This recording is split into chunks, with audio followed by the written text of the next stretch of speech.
Bismillahirrahmanirrahim.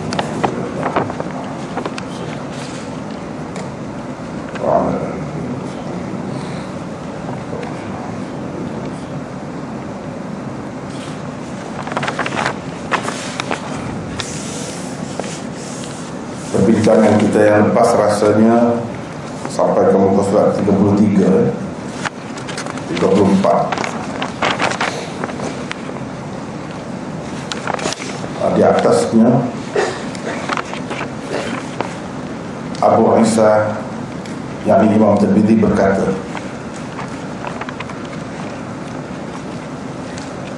kita masih lagi bincang tentang hadis yang kedua di dalam Jami' Tirmidzi.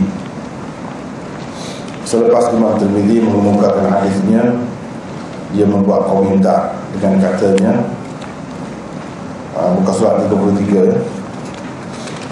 Hadis Malik daripada Suhail daripada ayahnya daripada Abi Hurairah ini adalah hadis hasan sahih. Kita tengah bincang itu baru ni berhenti di tengah jalan. Jadi apa maksud Imam Tirmidzi kata hasan sahih selepas dia mengemukakan sesuatu hadis?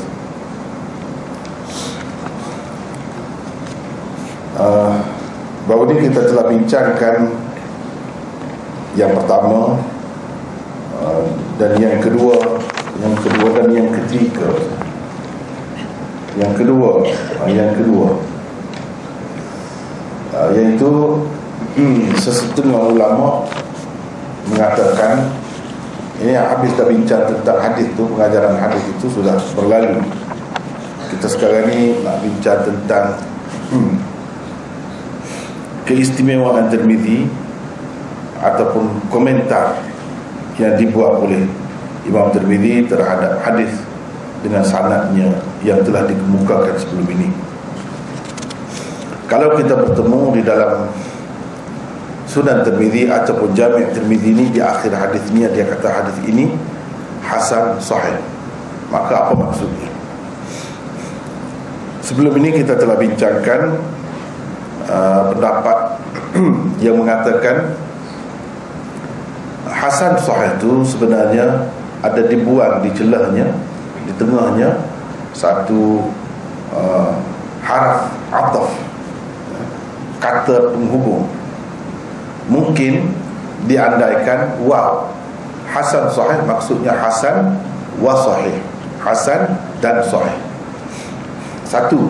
Yang keduanya diandaikan aw di antara hasan dan sahih itu, hasan aw sahih. Maksudnya hasan atau sahih. Itu yang pertama ya.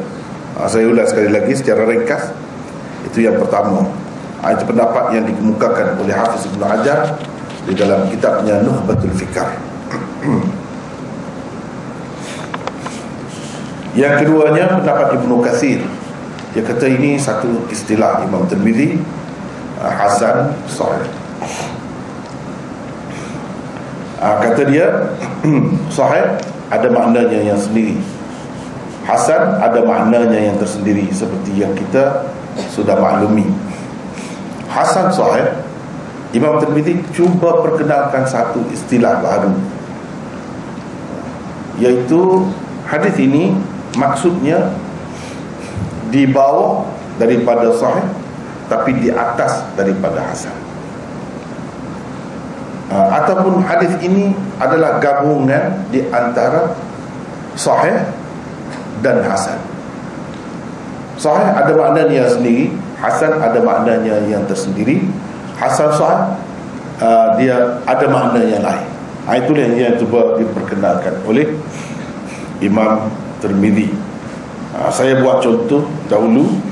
Kalau kita kata manis, ada maknanya yang tersendiri. Masam ada maknanya yang tersendiri. Tapi bila kita kata masam manis, dia makna lain. Jadi hasan sahih ni macam masam manis lah. Masam manis, bukan manis saja, bukan masam saja, tidak, tapi masam manis. Itu maksud Imam Tirmizi mengikut pendapatnya. Kemudian rasanya yang ketiga tu kita tak bincang lagi, atau sudah bincang Yang ketiga tu belum lagi. Yang ketiganya ada pula pendapat yang lain. Jadi sini saya kemukakan 8 pendapat ulama tentang apakah maksud Imam Tirmizi apabila dia kata begitu. Sebab Imam Tirmizi sendiri tak kata dengan jelas maksud dia begini. Dia buat istilah baru, dia biarkan kepada orang untuk memutuskan sendiri. Adapun dia tak sebut dengan jelas maksud saya begini apabila saya kata begini. Kalau dia kata begitu senang, tidak didapati dalam mana-mana kitab Imam Tirmizi yang lain, atau dalam kitab ni dinyatakan maksudnya tu tak ada. Cuma dia serah kepada orang yang membaca kitabnya. Maka disitulah menyebabkan jadi perbezaan pendapat di antara ulama-ulama. Yang ketiganya, ada ulama yang berpendapat maksud hasan di dalam istilah Imam Tirmizi adalah hasan li dzati, dan sahih pula adalah sahih li ghairi. Bila Imam Tirmizi kata hasan sahih, maksudnya hadis ini bertaraf hasan li dzati, dan dari sudut yang lain dia bertaraf sahih li ghairi. Bukan sahih li dzati, tapi sahih li ghairi.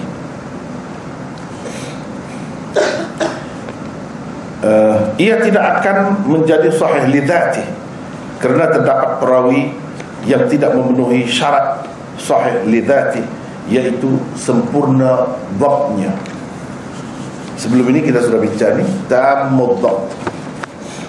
Syarat untuk hadis sahih perawinya mestilah tammud dhabt, sempurna dhabtnya. Kalau ingatannya itu sempurna, yakni dia ingat hadis itu dengan baik. Kalau catatannya pun sempurna, tidak terkeliru, tidak mengelirukan. Dia tak sampai ke peringkat itu. Sebab itu Imam Tirmizi kata hasan sahih. Dia tidak mengisyaratkan kepada sahih itu memang sahih, tapi sahih li ghairi, bukan sahih li dzati. Yani sahih di peringkat yang paling tinggi, bukan begitu. Tapi kalau di peringkat hasan, ia sudah mencapai hasan li dzati, bukan hasan li ghairi, tapi hasan li dzati.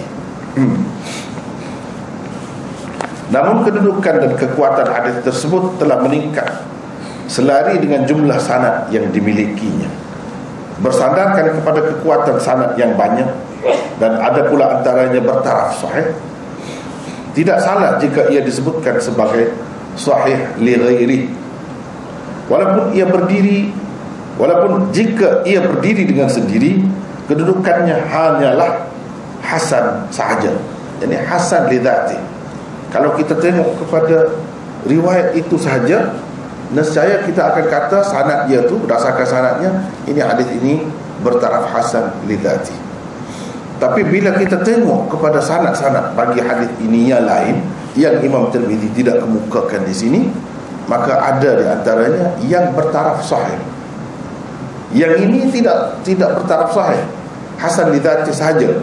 Tapi melihat kepada sanad yang lain, ada untuk hadis ini yang sahih, maka hadis ini boleh kita katakan hadis sahih li ghairi. Yang sebenarnya hakikatnya ia sendiri secara tersendiri, secara berasingan hanyalah hasan li dzati.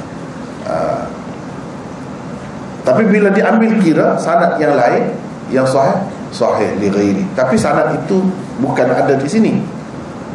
Sanad itu yang lain, sanad yang lain. Mereka berpendapat Imam Tirmizi tidak menyebut dengan lengkap semata-mata untuk meringkaskan istilahnya atau kitabnya ini. Kenapa dia tak kata ini hadis ini hasan li dzati wa sahihun li ghairi? Kenapa dia tak kata begitu? Kalau dia kata begitu jelas. Tapi dia tak kata begitu. Sebab apa? Kata mereka ini tujuannya ialah untuk meringkaskan istilah dia, hasan sahih. Dia tak, maksud sebenarnya hasan li dzati dan sahih li ghairi. Dia tak kata begitu untuk ringkas. Kita kena faham sendirilah. Yang keempat, Ibnu Daqiq al-Aid berpendapat hasan dan sahih yang digabungkan oleh Tirmizi sebenarnya bukanlah dua bahagian yang berlainan. Ia hanya menyatakan kedudukan sesuatu hadis itu berada pada tarafnya yang paling tinggi dan paling rendah. Artinya kalau sesuatu hadis itu tidak dhaif, maka ia hasan. Dan kalau ia memenuhi syarat-syarat hadis paling tinggi, maka ia adalah hadis sahih. Jadi hadis itu kalau tidak dhaif, hasan. Itu peringkatnya yang paling rendah. Kalau peringkatnya yang paling tinggi, sahih. Jadi hasan sahih ini dia ada kedua-dua peringkat itu. Jadi itu Imam Tirmizi maksudkan. Pendapat Ibnu Daqiq al-Aid ini mungkin boleh diterima jika Imam Tirmizi memang memakai istilah seperti itu. Tetapi tidak pula diketahui beliau memakai istilah itu atau memperkenalkannya. Sekiranya diambil kira istilah yang umum dipakai di kalangan ulama hadis, nescaya pendapat yang dikemukakan oleh Ibnu Daqiq al-Aid itu akan tertolak terus. Dan kalau kita kata sahih, sahih lah. Macam mana nak jadi hasan pula? Kalau kita kata hasan, hasan lah. Dia tak akan jadi sahih. Mengikut istilah ulama-ulama hadis yang lain kebanyakannya. Macam mana pula macam ni? Ini pendapat dia sebab tak ada sebelum ni orang guna begini. Tak ada sebelum Imam Tirmizi orang yang guna macam ni istilah, campur-campur gini. Walaupun baru dimulakan oleh Imam Tirmizi, tapi orang terima dengan baik. Orang tak tuduh dia, orang tak kecam dia, orang tak serang dia. Sebab apa? Sebab orang tahu kedudukan dia. Orang tahu siapa dia. Jadi kita lah kena pandai-pandai. Pandai-pandai. Nak kata dia ni tak betul, tersalah, tidak mungkin. Tidak mungkin. Dia mesti ada maksud dia. Orang-orang dulu memang gitu. Kalau orang sekarang ni, buku-buku dia nak jelas, nak terang, nak mudah. Orang dulu semakin kitab tu ibaratnya payah, susah nak faham, semakin tinggi nilai. Jadi sehingga bukan semua orang yang boleh faham. Itu makin tinggi lah nilai dia. Kalau budak-budak pun faham, jadi tak ada beza budak-budak dengan orang tua. Tak ada beza. Jadi tak ada nilai bagi mereka. Dengan sebab itu, nak memahami kitab-kitab ni, dia kena banyak ilmu yang lain tu.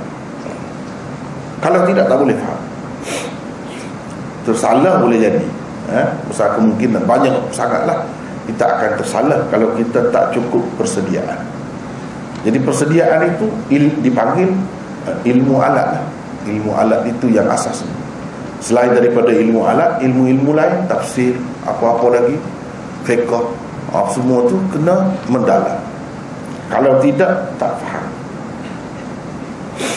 Usul fiqhnya, usul hadisnya, usul tafsirnya, semua tu kena dalam kepala, baru boleh baca. Kalau tidak, tak faham. Dan tak faham itu menunjukkan ada nilai kitab tu. Hanya difaham oleh orang tertentu saja. Dia begitu cara penulisan kitab dah. Berbeza dengan sekarang. Masing-masing cara lah. Ada maksud dia yang tersendiri. Maksud dia yang tersendiri. Tak boleh kita kata menyalahkan satu sama lain, tak boleh. Yang ini pun ada kelebihan dia, yang itu pun ada kelebihan dia juga. Kalau kita cuba gabungkan kedua-duanya dan cuba memahami kelebihan masing-masing, jadi kita boleh pakai semua. Pakai semua.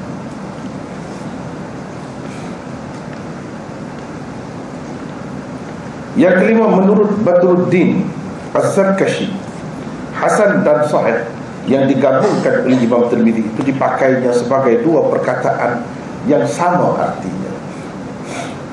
Yang sama artinya. Perkataan hasan dalam keadaan itu bersinonim dengan perkataan sahih. Dengan kata lain, nisbah di antara dua perkataan itu adalah nisbah taraduf. Pendapat Az-Zarkashi itu dibantah oleh muhaddithin kerana kata mereka, bukankah ada ketikanya Imam Tirmidzi hanya menghukum hasan sahaja terhadap sesuatu hadis, dan ada ketikanya pula beliau hanya menghukum sahih sahaja. Kalaulah dua perkataan itu memang mutaradif, yakni bersinonim, kenapa Tirmidzi mengasing-asingkan dan memisahkan begitu? Itu kata mereka. Jadi ini Badruddin Zarkashi ini seorang yang hebat juga. Dia kata Tirmidzi guna ni untuk kita kata menguatkan sahaja, lebih menjelaskan, kita kata seperti haiwan binatang. Haiwan binatang. Jadi apa beza haiwan dengan binatang kan? Kalau bagi kita dalam bahasa Melayu ni, walaupun dia ambil daripada bahasa Arab haiwan itu, tapi maksudnya binatang kan. Tapi kalau bahasa Arab haiwan itu belum tentu lagi binatang. Haiwan itu maknanya lebih luas. Yakni tidak mutaradif. Tidak mutaradif. Tidak mutaradif kalau dalam penggunaan bahasa Arab, tetapi nisbahnya dipanggil nisbah umum khusus mutlak. Itu istilah mantiknya. Istilah mantiknya umum khusus mutlak. Sebab manusia pun binatang, kucing pun binatang, lembu pun binatang. Binatang lebih umum, lebih umum daripada yang di bawah-bawah. Manusia pun binatang, lembu pun binatang juga. Setiap manusia adalah binatang, tetapi tidak setiap binatang itu manusia. Ini dipanggil nisbah taraduf. Kalau mengambil ke bahasa Arab, maka nisbah maknanya hubungan perkataan itu dari segi maknanya, orang panggil nisbah umum khusus mutlak. Tapi kalau penggunaan haiwan yang juga asalnya bahasa Arab, setelah dibawa ke Melayu, mana dia sama dengan binatang. Kita kata pejabat haiwan, doktor haiwan. Doktor haiwan itu tak termasuk doktor manusia, haiwan sajalah. Jadi haiwan itu dengan makna binatang kan, dengan makna binatang saja kalau bahasa Melayu. Itu dikatakan nisbah taraduf. Nisbah taraduf. Sama lah, betul-betul sama. Betul-betul sama. Kalau onde-onde, tahu onde-onde dengan buah Melaka, sama. Onde-onde dengan buah Melaka sama. Ada lagi nama lain yang betul-betul sama. Itu nisbah taraduf. Jadi sebut onde-onde dan sebut juga apa buah Melaka itu untuk lebih jelas saja. Kepada yang tak faham onde-onde, dia faham buah Melaka. Kepada yang tak faham buah Melaka, dia faham onde-onde. Jadi dia akan faham benda itu. Tujuannya disebut kedua-dua. Jadi dia kata ini Imam Tirmidzi itu pun itu maksudnya.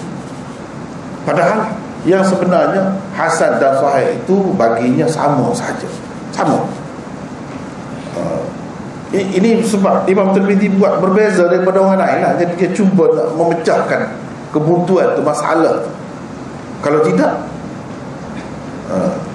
nescaya Imam Tirmidzi jadi pakai seperti orang lain. Kalau pakai seperti orang lain, sebut satu saja sudahlah. Ini kenapa sebut dua? Tapi ramai orang tak setuju lah. Dia kata begini, ini maksud Imam Tirmidzi. Ramai orang tak setuju. Sebab apa? Ada ketikanya Imam Tirmidzi sebut hadis ini hasan sahaja, hasan. Dan kalau hasan dengan sahih itu sinonim, sama, sebutlah begitu sentiasa. Tapi dia tidak begitu. Ada kalanya dia sebut sahih sahaja, dia tak sebut hasan. Kenapa pula? Apa makna? Macam di sini dia sebut hasan sahih. Jadi kalau sama saja, kenapa buat jadi pecelaru saja? Lebih baik lagi guna seperti orang lain, satu istilah yang tetap. Yang keenam, Ibnu Salah berpendapat ia mengisyaratkan kepada dua sanad yang berbeza bagi sesuatu hadis yang dihukum begitu oleh Tirmidzi, dan taraf keduanya pula tidak sama. Tetapi bagaimana dengan hadis yang dikatakan Tirmidzi, hadza hadithun la na'rifuhu illa min hadzal wajh, bermaksud ini adalah suatu hadis yang kami tidak ketahui melainkan melalui saluran riwayat ini. Dalam keadaan berkata begitu pun, bagaimana Imam Tirmidzi masih berkata hadza haditsun hasanun sahih, hadis ini hasan sahih? Bagaimana? Dalam keadaan itu tidak ada pun dua sanad yang berbeza bagi hadis berkenaan. Jadi ini Ibnu Salah kata, sebenarnya bila Imam Tirmidzi kata hadis ini hasan sahih, dia nak isyaratkan kepada hadis ini ada dua sanad. Dia kemukakan mungkin satu, yang satu tu mungkin bertaraf hasan. Kalau dia kemukakan itu bertaraf hasan, maksud dia kata sahih itu isyarat kepada saluran riwayat yang lain bagi hadis itu, yang itu sahih, diisyarat. Kalau yang dia maksudkan, yang dia kemukakan itu bertaraf sahih, maka hasan yang dia sebut itu merujuk kepada yang diisyaratkannya, yang tidak dikemukakannya. Tapi hadis ini adalah bertaraf itu. Itu maksudnya. Cumanya orang muskil pula. Kenapa kadang-kadang Imam Tirmidzi kata macam ni, hadza hadithun la na'rifuhu illa min hadzal wajh. Hadis ini kita tidak ketahui melainkan melalui saluran riwayat ini. Maknanya satu. Kalau satu tu hasan saja, kenapa dia sebut sahih? Kalau yang satu yang dia kemukakan itu sahih, dia sebut sajalah sahih. Kenapa dia kemukakan hasan pula? Sedangkan hanya ada satu saja saluran sanadnya, bukan banyak. Kalau ada dua, patutlah yang satunya bertaraf hasan, yang satu lagi bertaraf sahih. Betul lah seperti kata Ibnu Salah tu, mungkin tepat untuk setengah-setengah hadis, tapi setengah-setengah hadis itu tidak tepat. Tak ada, dia sendiri yang kata tak ada saluran lain, saluran sanadnya ini saja. Jadi kalau yang ini tu hasan, macam mana dia kata sahih? Itu muskil. Jadi jawaban Ibnu Salah itu pun tak memuaskan 100% juga, tak menyelesaikan masalah juga. Yang ketujuh, Maulana Muhammad Musa Khan Ar-Ruhani Al-Bazi berpendapat, dengan menghukum sesuatu hadis begitu, Imam Tirmidzi mungkin hendak menyatakan hadis berkenaan daripada segi sanadnya adalah sahih, sementara daripada segi matannya pula hanya hasan atau sebaliknya. Dia kata begitu. Ini orang hebat ni di Pakistan. Maulana Musa ni memang hebat. Dia ilmu ada berbeza daripada orang lain. Sebab dia kalau ilmu falak moden, ilmu falak lama, dia memang hebat. Dia memang tulis kitab banyak yang dipakai jadi sukatan pengajian ilmu falak di sana. Dia selain daripada dia ni alim dalam tafsir, hadis apa, memang banyaklah kitab-kitab dia yang dia tulis hebat-hebat. Salah seorang yang luar biasa, dan dianggap oleh orang ramai sebagai salah seorang awliya. Dia pun ada murid dia. Ini saya dapat daripada PDF Syarah Tirmidzi murid dia yang tidak lengkap dalam kitab tu lah, dia sebut ini, saya ambil dia.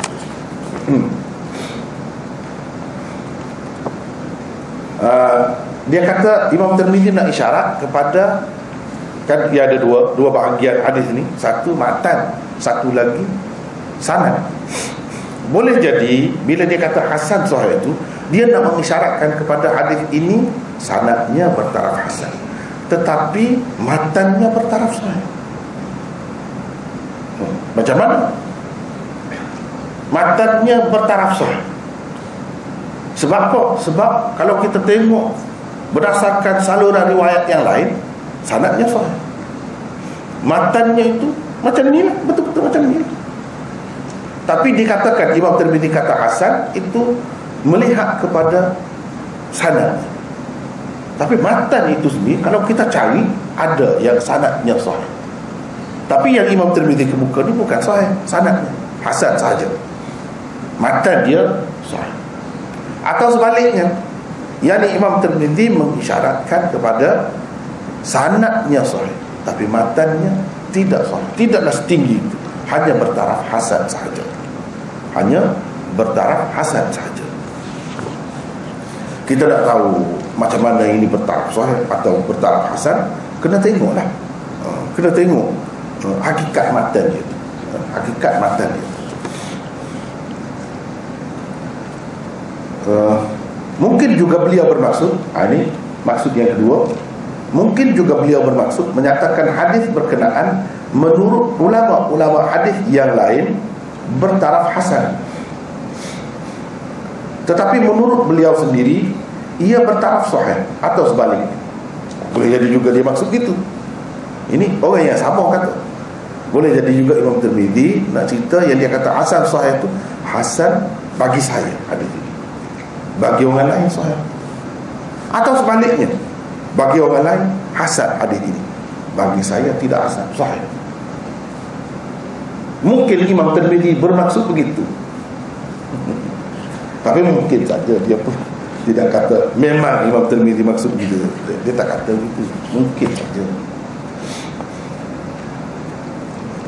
Tetapi menurut beliau sendiri ia baiklah. Soalnya bagaimana kita dapat mengetahui, ini kemuskilan saya lah.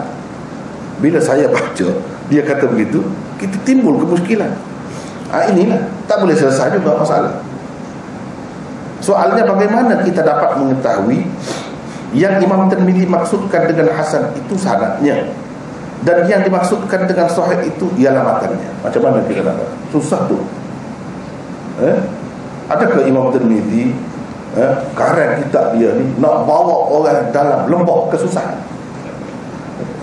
Bukan nak menyelesaikan masalah, jadi memeningkan lagi kepala. Itu kita kena cari sendiri. Dia bukan lagi kalau macam tu senang kan? Bukan dia nak menyenangkan orang, dia menyusahkan lagi. Bawa ke dalam kitab dia ni, kamu cari sendiri. Susah. Kamu pastikan sendiri yang mana satu yang saya maksudkan, matan dia ke hasan atau sanad dia yang hasan, matan dia ke yang sahih atau sanad dia yang sahih. Yang mana satu Imam Tirmizi maksudkan yang sebenarnya? Susah tu kita nak tahu tu.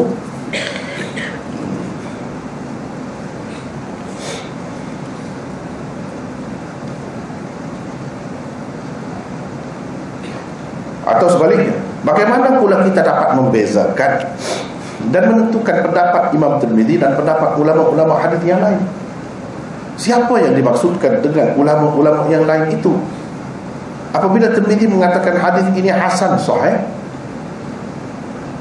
yang mana satu daripada dua itu mewakili pendapatnya, dan yang mana satu pula daripada dua itu mewakili pendapat ulama-ulama hadis yang lain? Susah tu. Sukar sekali untuk diterima Tirmizi berteka-teki di sepanjang kitabnya yang amat dikagumi itu. Kalau macam tu dia berteka-teki lah, daripada awal kita sampai ke akhir lah, banyak tu. Takkan macam tu. Sebab itu dalam dunia ilmu kita saling menghormati. Saya sangat-sangat menghormati ahli ilmu mana-mana. Kita hormat. Bahkan dia ni dikatakan, orang ramai kata wali. Sebab apa? Dalam kitab tu sendiri, kitab, cuma saya tak sebut sini, tak apalah, saya tak sebut dalam ni. Disebut kubur dia tu, bila dia meninggal dunia, kubur dia 2 bulan bawang. Pengarang anak murid dia sendiri, dia pergi ambil tanah, dia bawa balik kubur dia 2 bulan kata dia bawa lagi. Pelik. Jadi bagi orang ramai, orang kata wali lah kan, orang macam tu kan. Wali ni hanya ada benda pelik-pelik kan. Kalau tak ada benda pelik tu, kita tak kata wali. Tanda kepada kita orang awam ni umumnya begitulah. Begitulah. Jadi dengan sebab ada benda-benda macam ni, kadang-kadang orang awam ni dia kata mesti pendapat dia lebih baik, mesti pendapat dia lebih kuat, mesti pendapat dia lebih kuat. Tapi bagi saya, sejarah yang saya perhati tidak begitu. Kalau Allah SWT nak mengurniakan kepada dia begitu, ya, itu satu kelebihan, ya. Tapi dalam dunia ilmu, kita tak boleh kata mesti yang dia punya lebih kuat. Kuat apabila dalil dia kuat, apabila hujah dia kuat, Dan apabila boleh menyelesaikan masalah, bukan semakin menimbulkan masalah.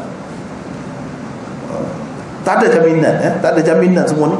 Siapa-siapa pun, kalau betul-betul dia wali pun, tak ada jaminan pendapat dia lebih baik daripada yang lain.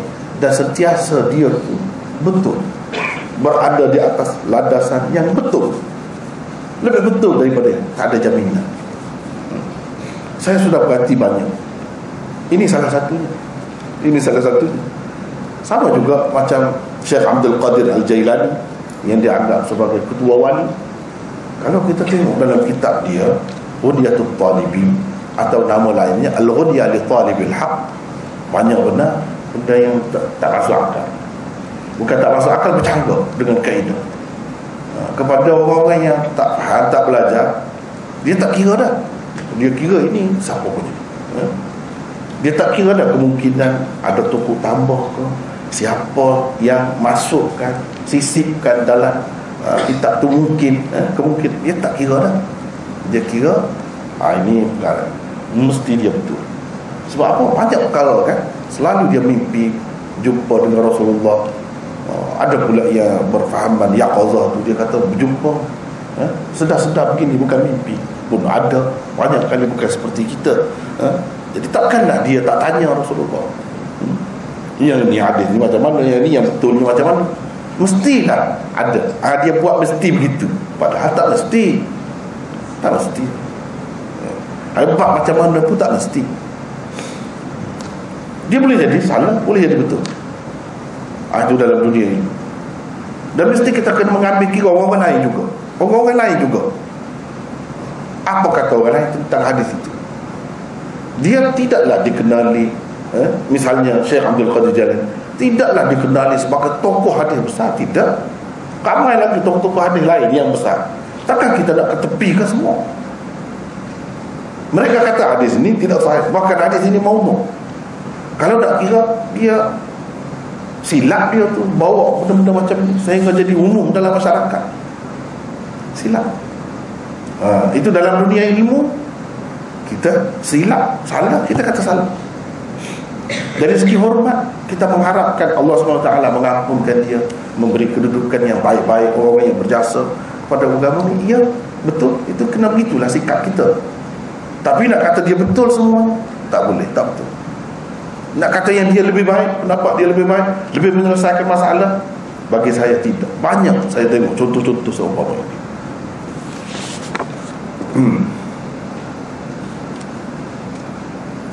Sama juga orang kadang-kadang dia kata kalau keturunan Rasulullah lebih baik, mesti betul. Itu silap. Silap. Tak ada jaminan semua. Jadi kalau keluarga Rasulullah, anak cucunya mesti Islam lah, mesti tidak gini-ginilah, tidak boleh melakukan bid'ah ke misal, mesti ada jaminan. Tidak, silap kalau macam tu. Silap asas dia silap. Tak boleh buat asas fahaman yang seperti itu. Maka dia ada kemungkinan yang mana baik sesuai dengan sunnahnya, yang tetap, yang sudah terang benderang, ada di dalam semua kitab, difahami oleh semua ulama. Ya betul. Kalau tak ikut itu, siapa pun tak gila. Sepatutnya duduk di situ. Kalau duduk di situ, senang, selesai. Tidak jadi taksub. Tidak jadi taksub.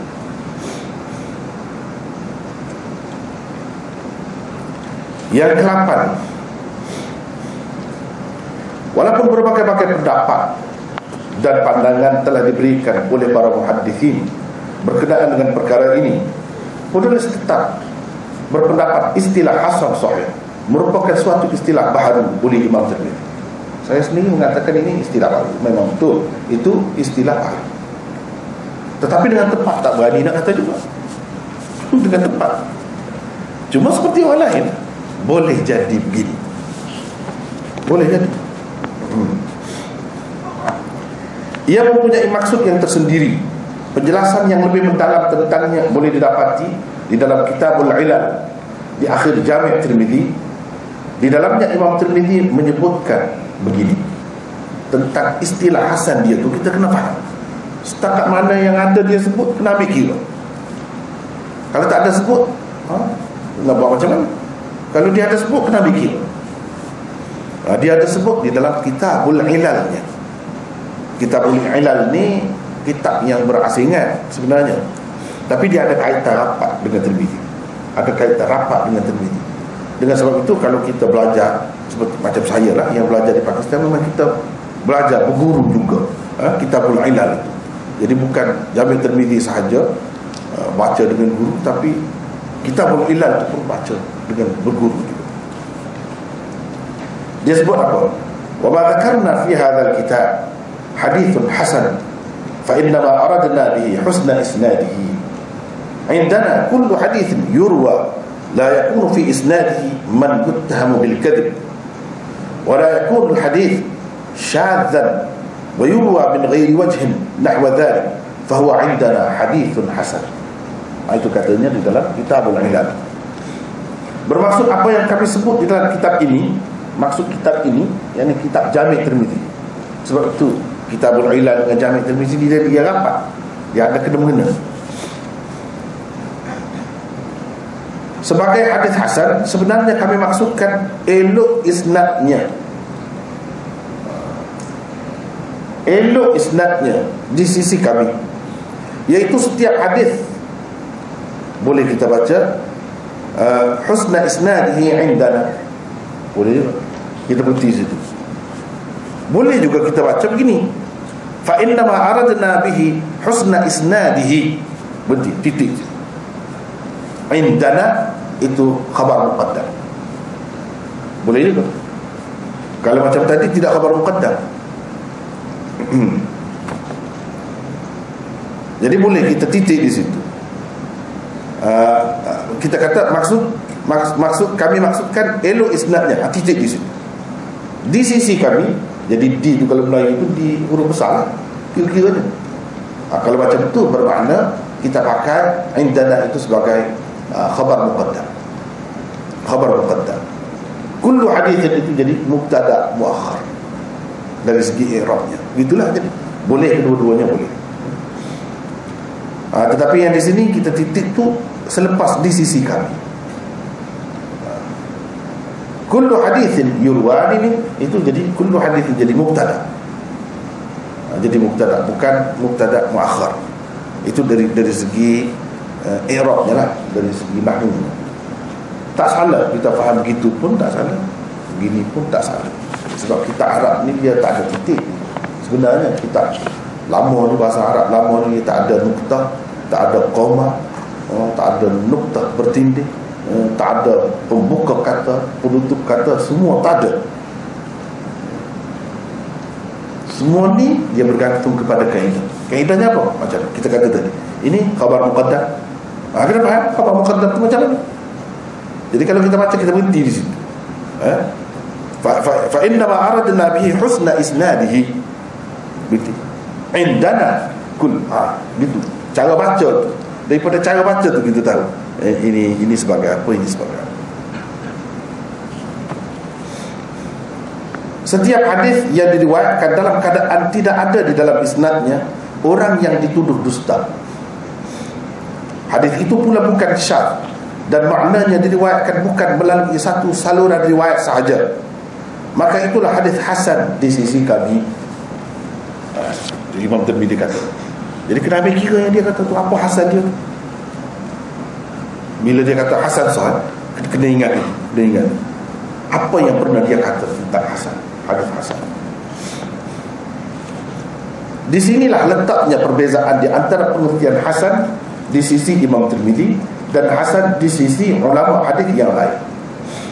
Hasan pada pandangan Imam Tirmizi adalah hadis yang salah satu syaratnya ialah tidak ada di dalam isnadnya orang yang dituduh dusta.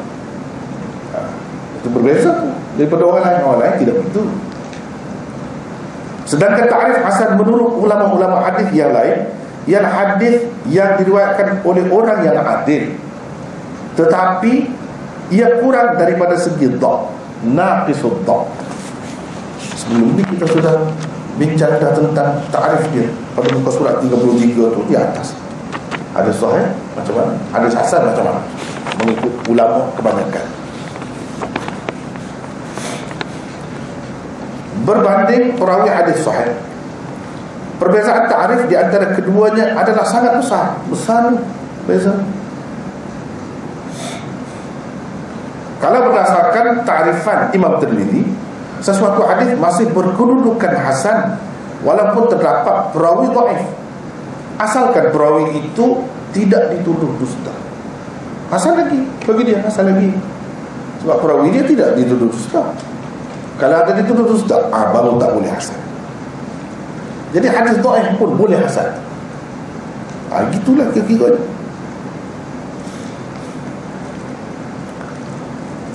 Selain hadis itu tidak syadz dan maknanya tidak diriwayatkan melalui satu saluran riwayat sahaja, itu syarat. Tidak syadz. Syadz ini kita sudah faham dah. Syadz ini istilah hadis juga, bukan syadz mengikut bahasa Arab tu. Tidak. Sebab itu dalam kitab-kitab selalu dia sebutkan mengikut bahasanya begini, mengikut istilahnya begini. Jangan kita pakai mengikut bahasa sini. Ini bukan bahasa Arab. Bahasa Arab mana syadz, mana ganjil lah. Yang nadir. Ini bukan. Ini hadis yang sahih juga, diriwayatkan oleh perawi yang sahih juga, tetapi perawi dia tu sahih saja. Yang dia tu bercanggah dengan perawi hadis sahih yang lain, ramai lagi. Mungkin bercanggah tu semua sekali, mungkin bercanggah tu pada satu perkataan sahaja yang menyebabkan jadi maknanya berbeza. Jadi hadis itu dipanggil hadis syadz, walaupun sahih juga. Kalau nak kira dari segi sanad sahih, hakikatnya hadis macam ni dhaif juga.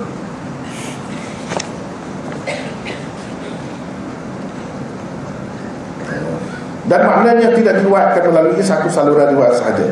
Hadis yang pada asalnya dhaif, apabila mencukupi syarat di atas, akan dinilai hasan jika turuknya banyak. Jika turuknya banyak, makna dia lebih kurang dekat-dekat sama. Jadi walaupun tiap-tiap satu daripadanya itu dhaif, Imam Tirmizi kata hasan, melihat kepada banyak turuknya, yakni saluran riwayatnya, saluran sanadnya banyak, dan benda yang diceritakan itu lebih kurang sama maknanya, walaupun lafaznya tak sama. Yang macam tu Imam Tirmizi kata hasan. Orang lain kata tak hasan, dhaif. Macam mana-mana walaupun banyak salurannya, berbeza-beza sanadnya, tapi kalau tiap-tiap satu itu dhaif semua. Dhaif semua. Tiap-tiap satu pun dhaif. Gabungan semuanya pun dhaif juga. Dhaif juga. Tidak jadi hasan. Tidak jadi hasan. Kalau selagi tidak ada hanya sekurang-kurangnya satu hadis hasan. Kalau ada hadis yang kandungan macam tu, dia jadi hasan li ghairi. Dia jadi hasan li ghairi. Tidak hasan li dzati. Dia jadi hasan li ghairi. Yang hasan li dzatinya, yang hasan itulah yang bertaraf hasan. Itulah yang dikatakan hasan. Adapun yang lain-lain yang dhaif ni dikatakan hasan li ghairi. Itu mengikut istilah ulama-ulama hadis yang ramai-ramai ni, yang kebanyakannya itulah. Tapi Imam Tirmizi kata tidak, ini hasan. Ini bermakna taraf hadis hasan Imam Tirmizi lebih rendah daripada taraf hadis hasan yang diterima oleh ulama-ulama hadis yang lain. Jadi pendarafan itu Imam Tirmizi ni lebih rendah sebenarnya. Lebih rendah. Bila Imam Tirmizi kata hasan, jangan terpedaya. Sebab itulah ulama-ulama seperti Imam Zahabi dan lain-lain lagi dalam kitab mereka masing-masing, ini jadi satu ungkapan yang perlu diingat apabila baca Tirmizi. Apa dia mereka kata? La taghtarru bi tahsin Tirmizi. Jangan kamu terpedaya dengan Tirmizi menghukum sesuatu hadis itu sebagai hasan. Jangan.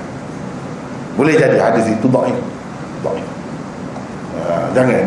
Tengok dulu orang lain kata hasan ke tidak. Kalau orang lain kata hasan, ya boleh. Kalau dia saja kata hasan, nanti dulu. Jangan terpedaya.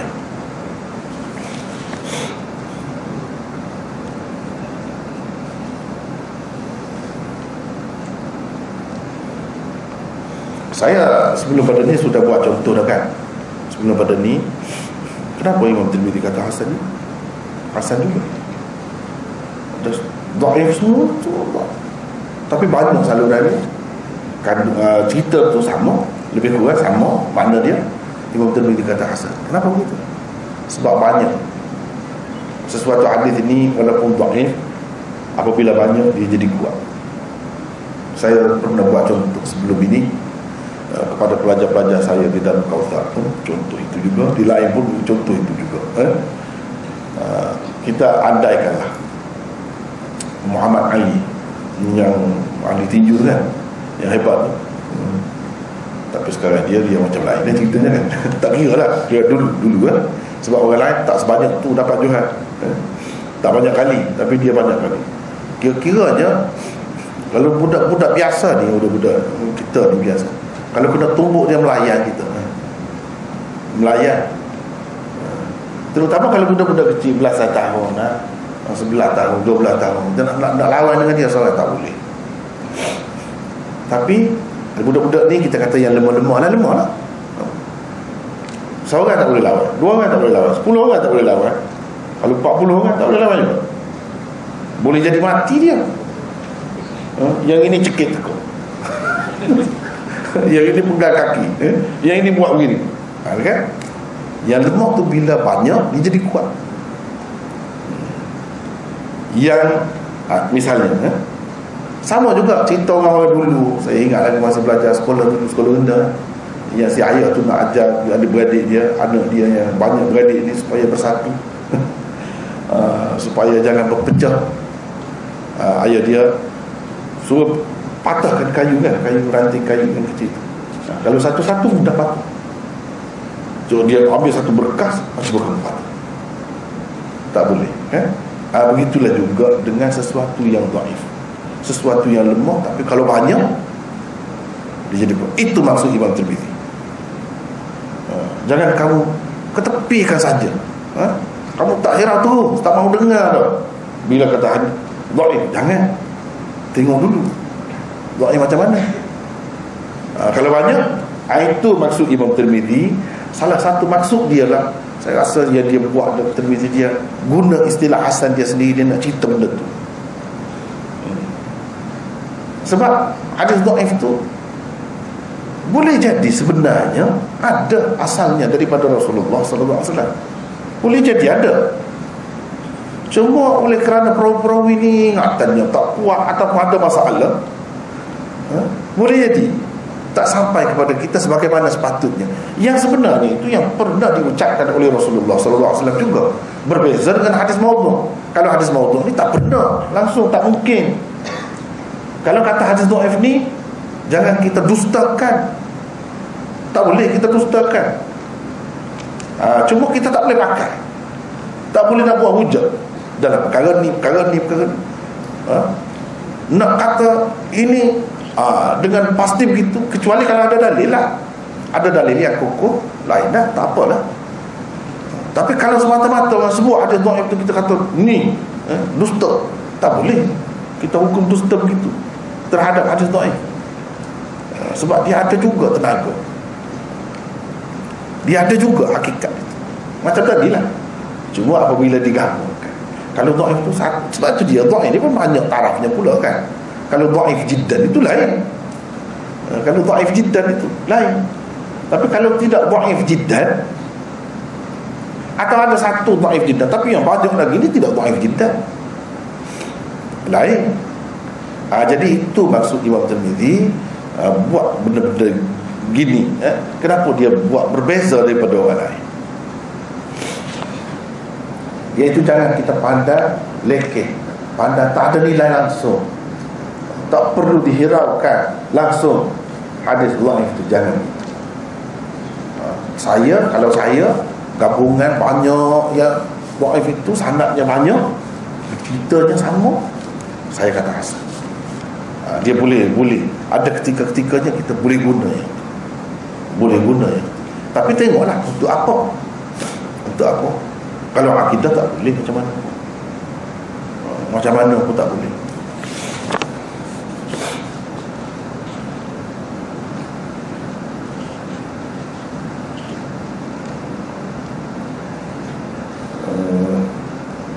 Baiklah.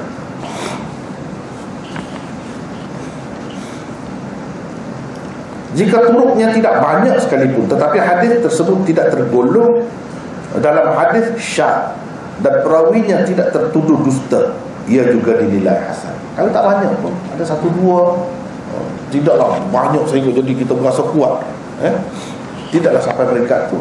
Tapi kalau syarat tadi sudah ada, ya kira hasan. Jadi kira hasan.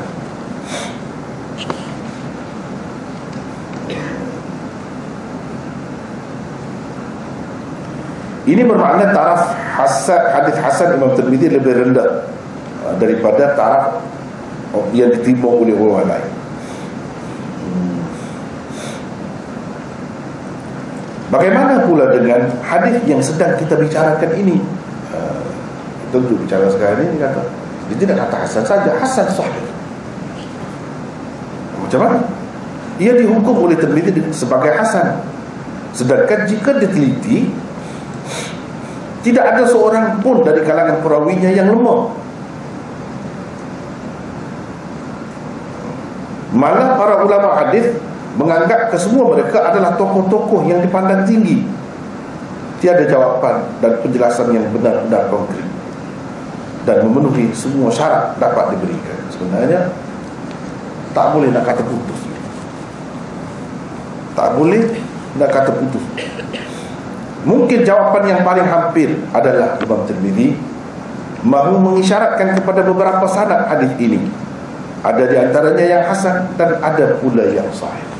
Itu seperti kata Ibnu Salah. Begitu juga mungkin ada di antaranya bertaraf dhaif, tetapi oleh kerana turuknya banyak, maka kedudukannya menjadi hasan. Jadi istilah hasan sahih bukanlah hanya terbatas kepada jalan riwayat sesebuah hadis yang dikemukakan sahaja.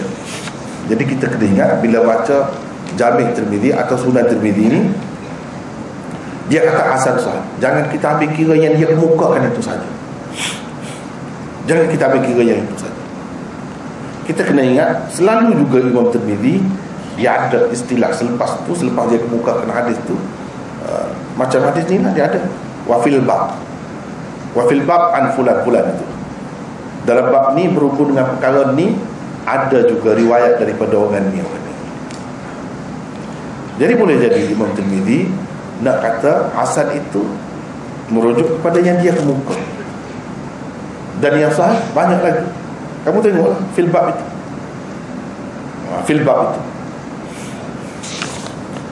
Ataupun sebaliknya yang Imam Tirmizi hasan sahih itu, yang sahih itu yang dia kemukakan.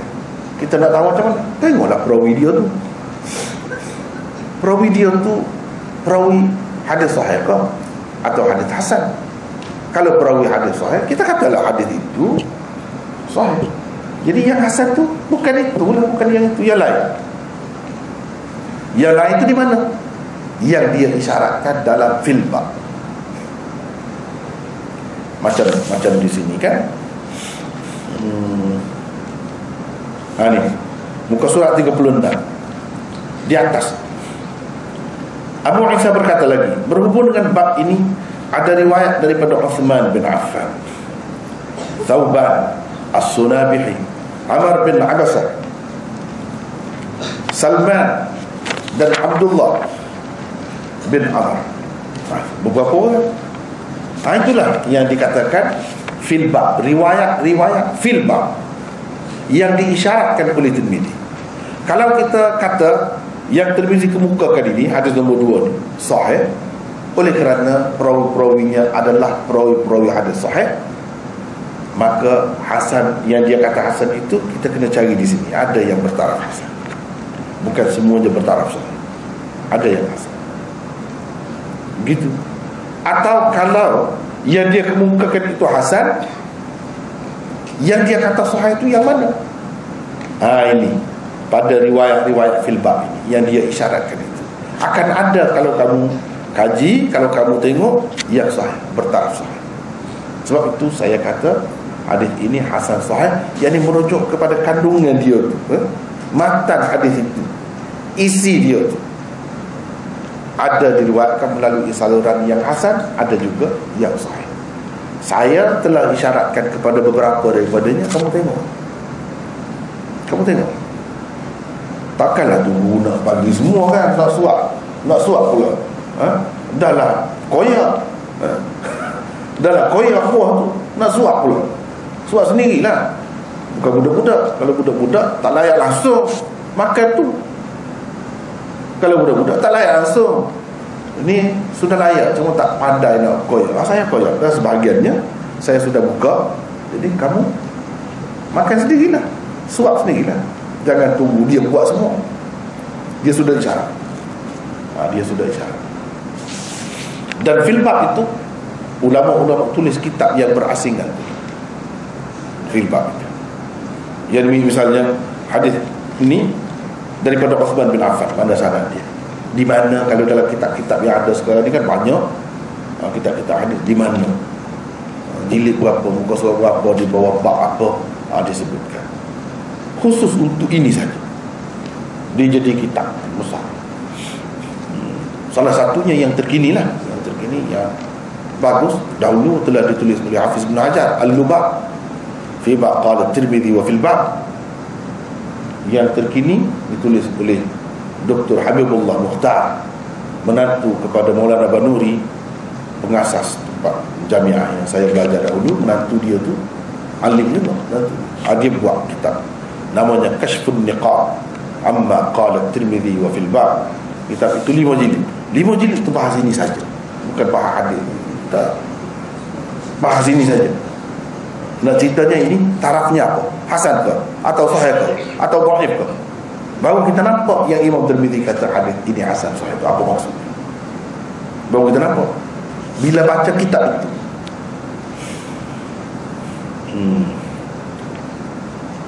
Jadi walaupun Imam Tirmidzi ini tulis sebuah saja, sebiji saja, tetapi bila siap tu sebanyak mana, dengan syarahnya, dengan apanya semua ada kaitan dengan filbab dia saja tu pun orang tulis. Jadi hakikatnya banyak lah, hakikatnya banyak.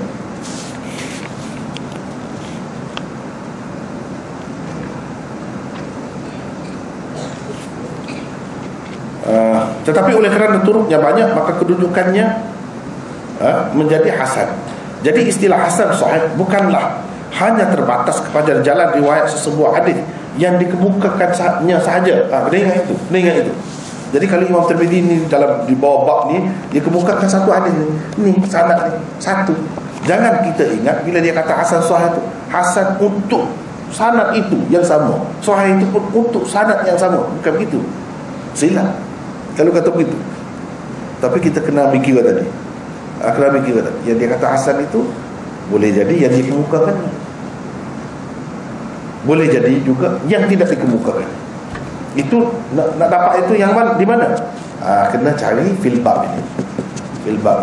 Yang dia isyarat, ini hadis Sauban, ini hadis Uthman bin Affan, ini hadis As-Sunabihi. Kena tengok situ, baru kita dapat yang dia sebut hasan sahih.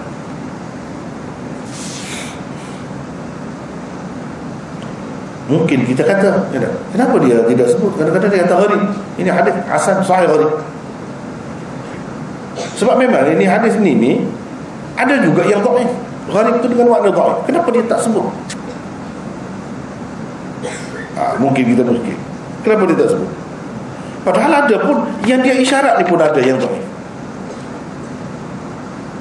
Bukan sahih dan hasan saja, bukan setakat tu saja. Yang dhaif pun ada. Nanti tengok, saya ada tulis. Yang dhaif pun ada. Kenapa dia tidak kata hadis ini hasan sahih gharib, seperti mana kadang-kadang dia kata begitu? Jawabnya bagi saya lah, tak ada dalam kitab. Bagi saya lah, saya nampak dia nak isyarat ini masalah apa.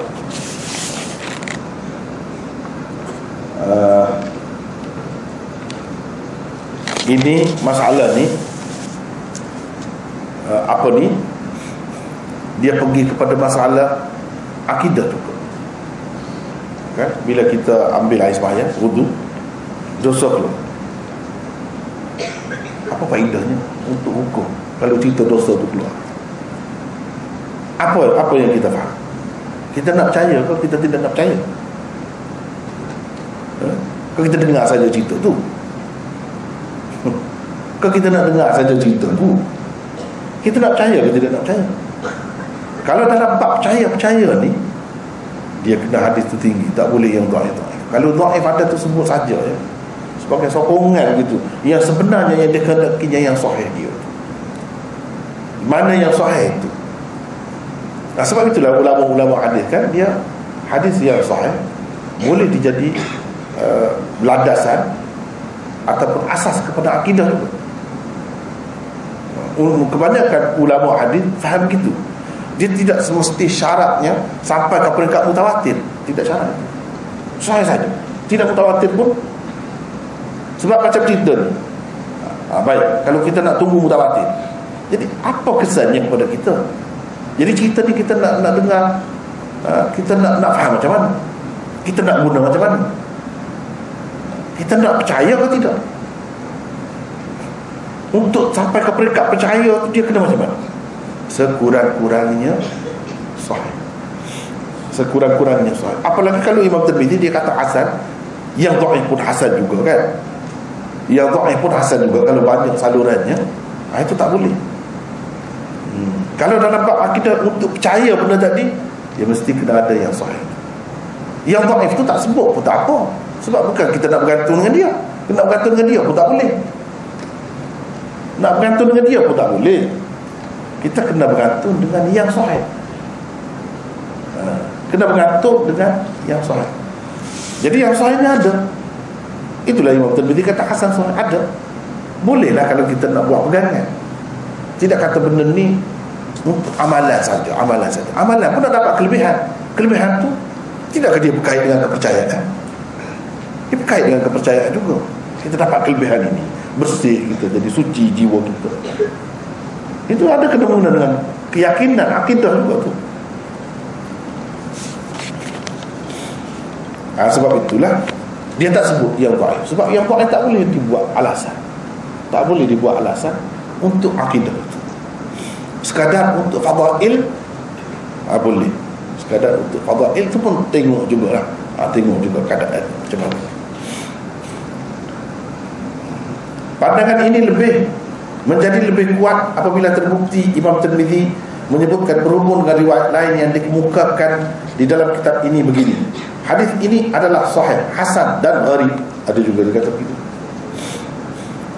Mengikut kaedah yang biasa, penilaian hadis oleh Imam Tirmizi ini adalah sesuatu yang mustahil. Kerana apabila mana-mana hadis sudah sahih, ia tidak akan menjadi gharib. Gharib dengan arti dhaif, tak boleh dah. Jadi apa pula dia tambah gharib? Sebab itu maksud dia bukan yang dia kemukakan itu saja. Yang dia kemukakan itu salah satu daripada yang disebut. Mungkin hasan, mungkin sahih, mungkin dhaif. Jadi yang tidak termasuk dalam yang dia kemukakan itu ada lagi dalam filbab, itulah dia isyarat. Di situ kamu akan temulah. Mengikut baik. Sebab Imam Tirmizi selalu guna gharib. Dia jangan guna dhaif. Padahal gharib ini tidak semesti lagi dhaif. Tak mesti. Gharib ada dua makna.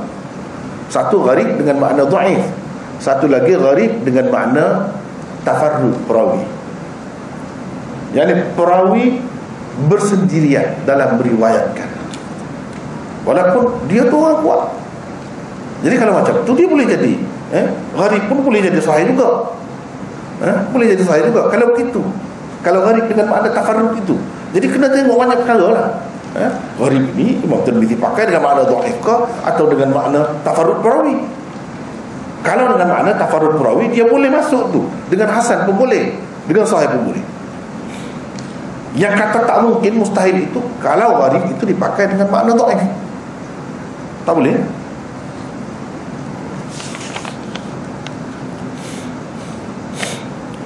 Begitu juga sebaliknya. Kata-kata Imam Tirmizi itu memang dimaksudkan dengan hadis yang diisyaratkannya di dalam filba yang kita sebut tadi. Tiada lagi penjelasan lain yang lebih meyakinkan. Kalau bagi saya itulah yang paling baik dalam banyak-banyak. Walaupun ada ketikanya yang disebut tadi oleh ulama-ulama tertentu tadi dalam lapan pendapat, kita boleh pakai pada tempat-tempat tertentu. Tapi nak kata setiap kali jumpa ini mesti pakai itu, tak boleh. Tak sesuai. Cuba perhatikan lapan pendapat ini letak di hadapan setiap kali bertemu. Jangan ketepikan mana-mana satu. Tapi bagi saya kebanyakannya bila Imam Tirmizi kata begini, maka salah satu yang dia sebut itu maksudnya yang dia kemukakan. Dan yang lagi yang tak sesuai dengan dia kemukakan itu boleh kita dapati dalam isyaratnya fil bab. Begitu. Itulah yang terbaik. Tiadalah pasti di antara sekian banyak hadis yang diisyaratkan dalam fil bab terdapat hadis-hadis yang menepati kata-kata Imam Tirmizi. Yang dia kata 2-3 tu istilah dia guna mesti ada, kena. Sama ada ia sahih, hasan maupun dhaif. Dengan mengguna pakai pendapat ini, segala kekeliruan berhubung dengan kata-kata Imam Tirmizi ini akan terungkai. Wallahu a'lamu bis-shawab. Begitulah. Tapi kadang-kadang ada juga ini yang peliknya. Yang dia isyarat itu tak ada. Kalau kita cari yang dia isyarat itu hanya tepat untuk 2 saja yang dia sebut. Yang satu lagi tak ada. Tak ada, tak tepat. Jadi macam mana? Kalau begitu, kita kena anggap fil bab yang Imam Tirmizi sebut itu dia tak sebut semua sekali. Ada lagi yang dia tinggal. Yang dia tinggal itu akan ada yang menepati yang dia sebut. Dia tidak berjanji yang dia sebut dalam fil bab itu semua. Dia tidak berjanji gitu. Cuma sebahagian besar atau yang terpenting daripada dia sebutkan. Mungkin ada yang dia tidak sebutkan itu, dia isyaratkan juga kepada yang itu. Sebab apa? Sebab ada ketikanya bila dia kata begini hanya tepat untuk 2 istilah saja. Misalnya sahih dan hasan sahaja. Yang gharib itu mana? Tak ada. Kita bila kaji dalam fil bab itu tak ada yang menepati gharib yang dia kata. Tapi dia sudah kata. Kita kena cari lagi. Akan jumpa. Itulah cara dia. Tapi biasanya dia sebut tak akan ada lah. Akan ada.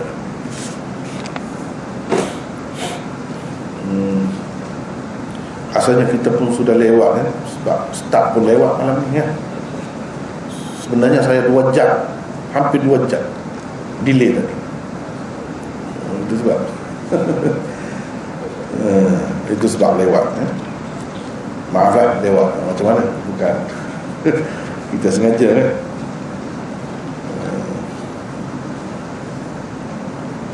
Jadi rasanya untuk malam ni hanya setakat itulah. Kalau kita pergi lagi pun tak habis juga. Setakat itu. Allah. Subhanallah.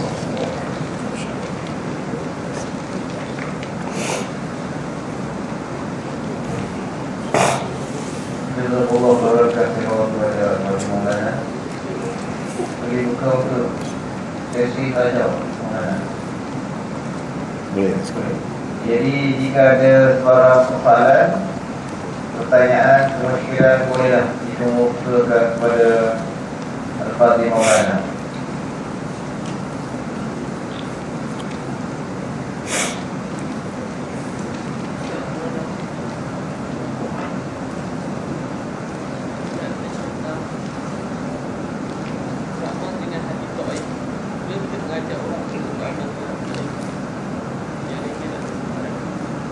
Macam mana? Sekali lagi. Boleh kita mengajak orang untuk beramal dengan hadis dhaif? Oh. Bagi saya lah, Kalau ada yang sahih, untuk apa kita yang dhaif? Utamakan yang sahih dulu. Yang hasan ada kan, kita utamakan yang itu. Kalau tak ada, dan benda tu perlulah ada kena-mengena dengan kita. Yang adanya yang dhaif, yang adanya yang dhaif, boleh kita nak pakai untuk doa misalnya, lafaz doa apa-apa boleh, dan nak mengajar itu pun boleh juga, tidak salah. Tapi kita seharusnya membudayakan hadis sahih untuk amal, untuk guna dalam masyarakat, disebar luaskan dalam masyarakat. Yang itu sepatutnya, tidak terus memperbanyakkan yang dhaif ni, sebab susah kemudiannya, susah. Bila dhaif dia banyaklah, kita yang belajar hadis ni kita tahulah apa ni dhaif ni, apa ciri-ciri dia. Banyak benda-benda yang boleh membawa masalah kemudian. Jadi lebih baik kita tak guna lagi, selagi kita tak perlu sangat. Dalam keadaan banyak lagi yang sahih, kita gunakanlah yang sahih dan ajarkanlah yang sahih. Jangan diajar yang dhaif, terutamanya kalau dhaif jiddan. Tapi malangnya dalam masyarakat kita ni terlalu banyak benda begini kan. Sebab sistem pengajian hadis dia tu, dia pakai campur semua, campur bau. Tangkap muat je. Gitu. Ya. Ada. Oh. Ya.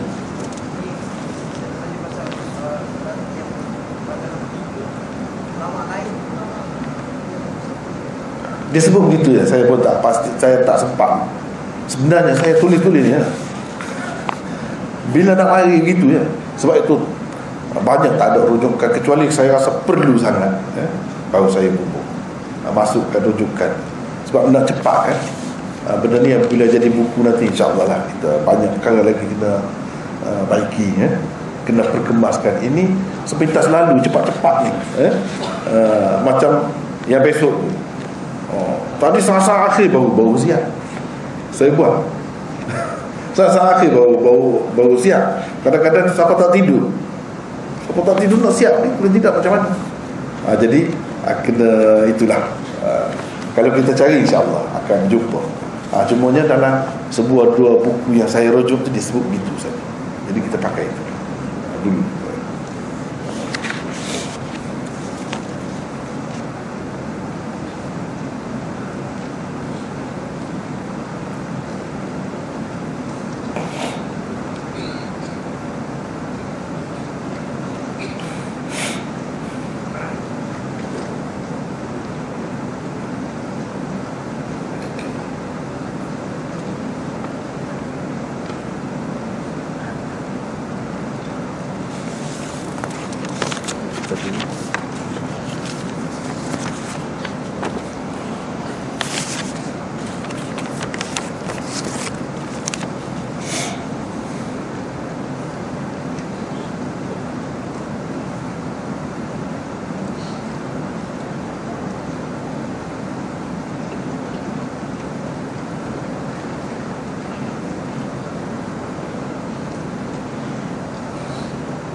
Ya, ada lagi soalan?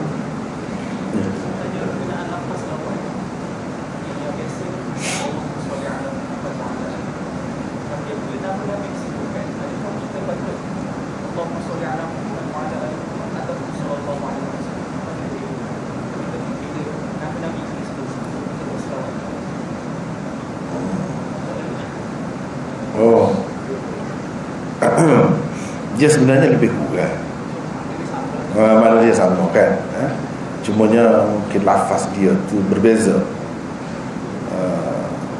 Allahumma salli itu macam doa kan, sallallahu alaihi wasallam, dia macam kalau kita dalam ilmu balaghah dia panggil jumlah tu khabar, cerita, sebab dia fi'il madhi, bukan minta, tak ada zahirnya, tidak begitu kan, macam cerita gitu saja. Tapi cerita pun dalam kaedahnya dia panggil macam ni, khabariyah lafzat insya'iyah makna. Khabariyah lafzat insya'iyah makna, jadi maknanya pun sama gitu. Walaupun cerita, tapi sebenarnya bukan cerita, minta juga. Sebab itu dalam terjemahan kita kan betul, semoga Allah merahmati, semoga tu mana? Minta lah tu. Padahal pada lafaznya tak ada, makna dia ada. Itulah yang dikatakan khabariyah lafzat insya'iyah makna. Saya ingin bertanya tentang hadis berkaitan dengan solat isya. Terdapat hadis riwayat Muslim yang Nabi SAW sembahyang isya pada lewat malam, separuh malam. Tetapi terdapat hadis Bukhari dan Muslim yang mengatakan bahawa solat tepat pada waktunya amalan yang disukai Allah. Adakah perkara sunnah untuk solat isyak di lewat malam? Begitulah, memang begitulah kalau masalah ni. Kalau isyak tu boleh dikatakan semua terima. Dan Nabi SAW sendiri pun sebut, dia sebut kalau tidak kerana takut menyusahkan, nescaya dia akan sembahyang isyak tu lewat. Jadi dia sembahyang awal tu takut menyusah. Jadi dari situlah ulama faham isyak itu sebenarnya kalau dikerjakan, dilewatkan sedikit, lewat bukanlah sampai dekat subuh, lewat sedikit, dia lebih afdal. Berjemaah. Bukan individu. Kalau dia individu, kalau dia sembahyang awal pun dia sendiri, dia sembahyang lewat pun sendiri, lebih baik lewatlah juga. Gitu kan. Tapi kalau jemaah pun sama juga. Tapi antara jemaah yang awal dengan individu lebih baik jemaah yang awal. Begitulah. Jadi ini memang begitu. As-salatu ala waqtiha. Begitu. As-salatu fi waqtiha, lebih kurang macam itulah. Itu maksudnya pada waktunya, yakni waktu yang diajar oleh Nabi sallallahu alaihi wasallam lah, yang kita dapat daripada dia lah. Jadi tidak semestinya awal, semua semuanya itu awal, tak mesti begitu ya. Dia banyak lagi soalan ni kan. Jadi tentang Ibnu Arabi apa semua kan. Jadi golongan yang mempertahankan akidah Ibnu Arabi menganggap mereka yang mentajrihkan beliau tidak memahami hakikat kenyataan-kenyataan kontroversi yang disebut menggunakan wahdatul wujud dalam kitab beliau. Adakah kitab beliau juga tergolong kitab yang tinggi nilai sehingga tidak dapat difahami oleh sebahagian ulama? Itu soalan yang pertama. Jadi memanglah begitu, kitab ni seperti yang kita sebut tadi. Kalau keadaannya memang begitu, kerana tinggi dia tu jadi susah nak faham, kita tak cukup persediaan apa, tak apalah kalau begitu. Tapi kalau masalahnya tidak begitu, zahirnya itu terlalu bercanggah dengan hadis-hadis, dengan akidah umat Islam yang jelas, tak boleh, kita tak boleh kata tak faham macam tu, jelas sangat tu. Jadi dengan sebab itu kita yang senangnya tak usah pakai lah, senang. Kalau nak cuba juga, kena ikut cara dia lah. Apa ni istilah-istilah dia, apa semua tu, kena tahu jugalah. Kena tahu. Mungkin banyak kalau kita boleh selesai tanpa kita mengatakan dia betul-betul tersalah di situ. Tapi kalau yang memang jelas sangat, tak boleh, kita tak boleh maafkan dan tak boleh terima lah, tak boleh diamalkan. Sebab kalau nak kata tak faham macam mana? Ya, orang yang faham tu pun dia faham gitu jugalah. Dia faham gitu juga. Kalau macam tu habis. Jadi berkenaan dengan Ibnu Arabi ini yang sebenarnya kita tak payah pakai, tak payah disebarkan umum, tak payah. untuk kajian, untuk mungkin mengubah selera kita, baca, buat kajian, perbandingan, itu lain. Saya sendiri pun ada kitab dia, saya pernah lihat kitab dia. Dia sampai lukis surga neraka. Dalam orang-orang sufi ni banyak pelik-pelik, dia lukis gambar Allah pun ada. Jadi kalau sampai macam tu tak boleh, tak boleh diterima macam mana pun. Yang kedua, saya selalu mendengar seorang pendakwah terkenal di Malaysia merumuskan persoalan mengenai amalan-amalan kontroversi dalam masyarakat, bahawa tiada hadis yang menyuruh dan tiada hadis yang melarang. Adakah kaedah begini dalam mengharuskan amalan dalam masyarakat? Adakah kaedah begini dalam mengharuskan sesuatu amalan dalam masyarakat? Tak boleh begitu, tak boleh. Kaedah itu tak betul. Dan terutamanya dalam masalah ibadat ini, kita kena tawakuf dulu, kena ada dalil baru boleh kita amalkan. Dan kita mesti kena tengok sahabat-sahabat dulu, kenapa dia keras sangat. Dalam benda-benda macam ni, kita kata benda kecil sangat, benda ni tak ada pun Nabi suruh atau Nabi larang, tapi kenapa dia faham begitu, dia keras sangat. Ini menunjukkan tak boleh lah main-main. Mesti kena ada dalil, mesti kena ada hujah. Jadi alasan begini boleh, akibat dia besar tu. Banyak perkara akan jadi orang masing-masing buatlah. Bila begitu tak terkawal. Jadi rasanya sekadar itulah dulu untuk malam ni. InsyaAllah kita sambung di lain ketika yang lain-lain. Allah.